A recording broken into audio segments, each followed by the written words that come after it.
அவங்க SR1 நான் ரீசெண்டாக ஒரு வீடியோ போட்டிருந்தேன், ஒரு எக்ஸ்போ நடக்குது அப்படின்னு சொல்லிட்டு. இது நிறைய பேர் என் ஃப்ரெண்ட்ஸ் கேட்டிருந்தாங்க, இது ஃபஸ்ட்டு யார் கண்டக்ட் பண்ணுறா, இது யாராக இருக்குது அப்படின்னு.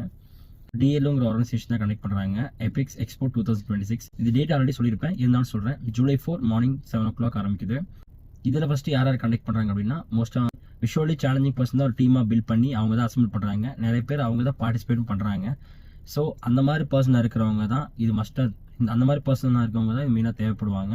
அந்த மாதிரி பர்சன்ஸ் இந்த வீடியோ பார்க்குறது இருந்தீங்கன்னா கண்டிப்பாக அதில் ஜாயின் பண்ணுங்கள். இதில் பெரிய அப்ரிஷியேட் DLO ஒரு ஆர்கனைசேஷன் நம்ம கொடுத்தே ஆகணும். ஏன்னா இந்த மாதிரி போட்டிஸ் நிறைய நடக்கணும், அவங்களும் வெளியே ரீச் பண்ணணும். ஏன்னா நமக்கு பார்வை இல்லை அப்படிங்கிற பிரச்சனை கண்டிப்பாக நம்ம வார்த்தையில் சொல்ல முடியாது. அனுபவிக்கிற வழி என்னன்னு தெரியும். என் ஃப்ரெண்டே ஒருத்தனுக்கு விஷன் ப்ராப்ளம் இருக்குது. ஆல்மோஸ்ட் ஃபுல்லாக கிடையாது, ஒரு 40 to 60% ப்ராப்ளம் இருக்குது. அவன் தனியாக என்ன கஷ்டப்படுறான் அப்படிங்கிறத நான் பர்சனலாக பார்த்தவன். இது ஆக்சுவலாக நம்ம ஒரு கண்டென்ட்டுக்காக பேசலாம் கிடையாது. இப்போ நம்ம இந்த இடத்துல வீடியோ பேசணும் அப்படிங்கிறதுக்காக கிடையாது. கூடவே இருக்கிற என் ஃப்ரெண்டுக்கே அந்த ப்ராப்ளம் இருக்கும்போது அதை பர்சனலாக ஃபீல் பண்ணியிருக்கேன். கண்டிப்பாக அதில் ஜாயின் பண்ணுங்கள், கண்டிப்பாக அதில் பார்ட்டிசிபேட் பண்ணுங்கள். Wish you all success. Thank you.